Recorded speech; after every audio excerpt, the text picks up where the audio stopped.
আসসালামু আলাইকুম, সবাই কেমন আছেন? আশা করি অনেকটা ভালো আছেন। চলেন দেখে আসি বাংলাদেশে বসবাস করা ঢাকা শহরে নতুন একটি আজব প্রাণী।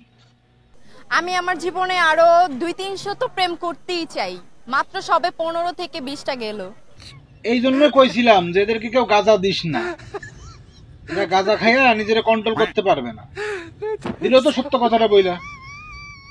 ঢাকা শহরের 100 টাকার কামলা সে আবার 200-300 প্রেম করবে, মাত্র 15-16টা হয়েছে। হাই রে, মনে হয় কাতি মশাই বসছে। নিজের চেহারা তো কুত্তার মতো। এইটাই দেখলো না। বলি আয়না কিনে টাকা না থাকলে আমার কাছ থেকে টাকা নিয়ে একটা আয়না কিনে নিজের চেহারাটাকে দেখ। এর কারণ অনেকে ভালো পড়ে, অনেকে খারাপ পড়ে, অনেকে ছেড়ে যায় বা আমি ছেড়ে দেই ভালো না বলে। এই সোনামণি 15-16টা প্রেম করছে, ভালো মানুষ পাইনি। সোনামণি মনে হয় জানতো না যে ভালো মানুষ বাংলাদেশে একটাই ছিল, সেটা হচ্ছে আমি। আর আমি চলে আসছি সৌদি আরব। বাংলাদেশে আর কোনো ভালো মানুষ নেই। তুমি 200-300 কেন, তুমি 500-700 প্রেম করে যদি রডও নাও, কোনো সমস্যা নেই, ভালো মানুষ তুমি পাবা না। বলি কি, যারা পতিতালয়ে কাজ করে এদের একটা লজ্জা শরম আছে, এদের একটা ফ্যামিলি আছে। এদের কি বাপ ভাই মা মা বোন নাই?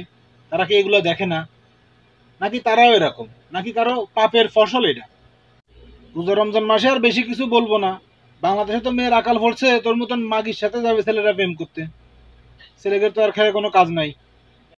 এখনো সময় আছে, টক খা আর নেশাটা কাটা। নাইলে বাংলাদেশে যে পাগলা কুত্তাগুলো আছে না, এরা তোরা তোরে কামড়াইয়া দেবে।